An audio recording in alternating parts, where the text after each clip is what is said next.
He told them, "If you're going to do something, leave something witchy." They took that to mean bloody slaughter. 7 people lost their lives. Tell me something about that phrase, helter-skelter, and its relationship to the Beatles and what it meant within the Manson entourage.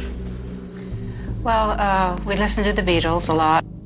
We were really taught to listen carefully to all the words, but our mindset was that the Beatles had tapped in to Charlie's truth, not the other way around.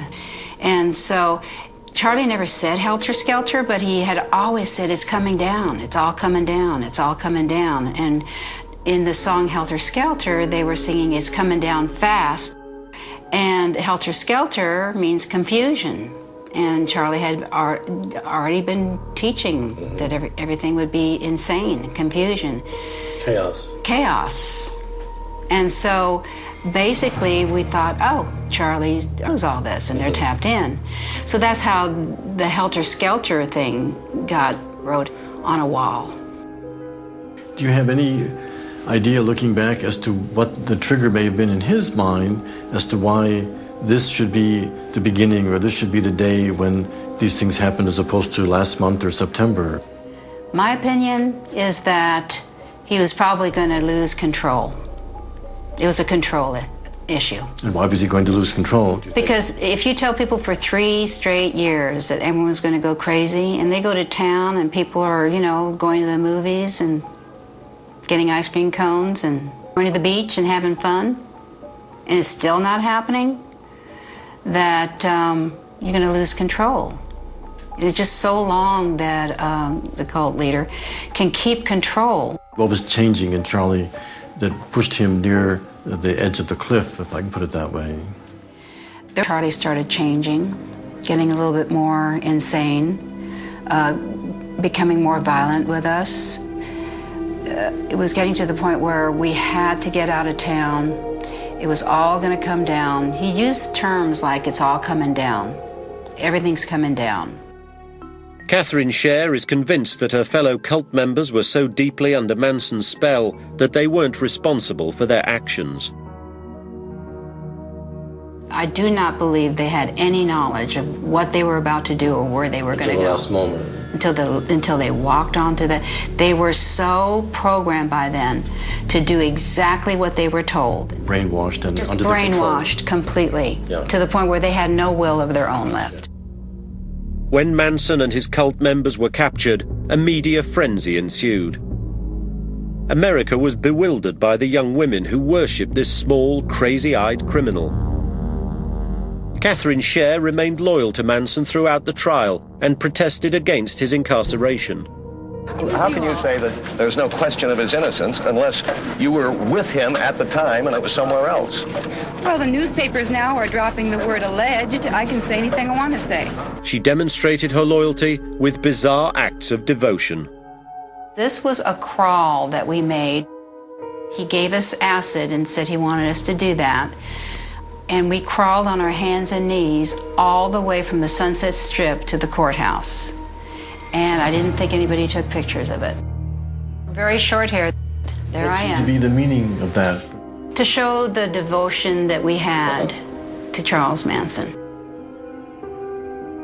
It took years for Catherine Scher to break out of Manson's control, but now, at the age of 64, she no longer calls him her leader. My eyes started opening and I started seeing that he was a user, and he was a liar, and he was a coward. Manson has come to represent most people's picture of evil.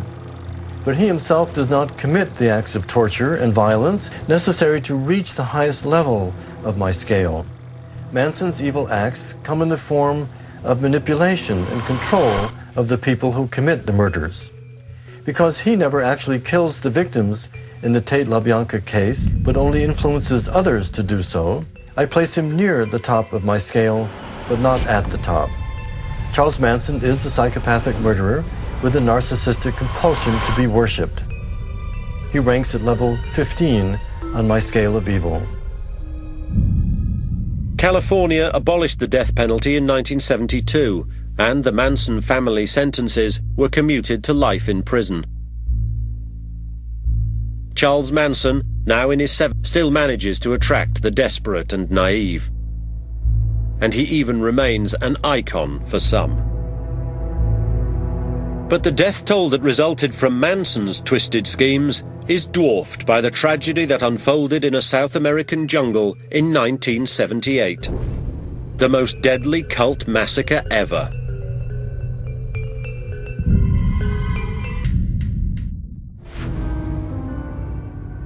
Cult leaders prey on vulnerable seekers and exploit their innermost needs. Charles Manson's followers proved their devotion by committing murder. But can brainwashed cult members go even further? Will they kill themselves? November the 18th, 1978, Guyana, South America. 909 American citizens lay dead in the rainforest. They had been members of the People's Temple, a San Francisco-based church. Their leader had been Jim Jones, a Christian minister turned political firebrand. Why do you keep playing with that which men call God and we call socialism incarnate? I'm a liberator, I'm a savior. The cult moved to Guyana and built Jonestown, which they believed would be a utopia.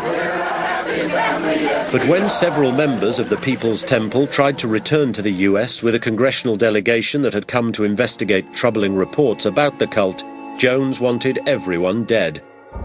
He urged everyone to kill themselves by drinking cyanide. 909 people died. Had he become so respected that all his followers happily took their own lives? Dr. Stone spoke with Tim Carter, one of only 4 cult members who left Jonestown alive.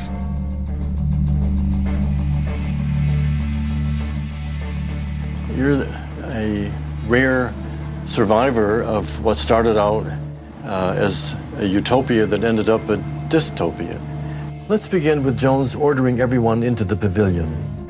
The sky turned black, and on my life, I am telling the truth. It literally felt like evil itself flew into Jonestown. Carter maintains what took place on that dark day was more murder than suicide. Number one, children don't commit suicide. In terms of children and seniors and the number of people that were injected were over 600 people.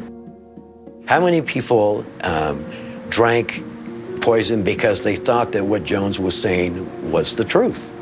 You know, I think this is a much smaller number. Even though it should have been absolutely obvious to me what was going on, it wasn't, because the part of me was going, no, this can't be happening. This isn't real. This doesn't make any sense. This doesn't compute on any level. You do not kill everybody because some people wanted to leave this community. Carter attempted to outwit Jones and save his family, including his wife and 15-month-old son, Malcolm. But he was too late.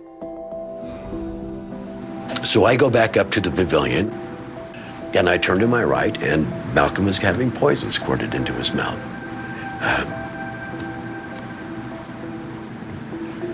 There were screams of horror. There were screams of agony. You know, Jones even confirms it on the tape. For God's sakes, let's get on with it. We've lived as no other people have lived and loved. We've had as much of this world as you're going to get. Let's just be done with it. Let's be done with the agony of it. The look on Gloria's face, with tears streaming down her face, was trapped. Trapped. And no way out. And I felt rage, torture. Why aren't you doing anything? I felt complete guilt.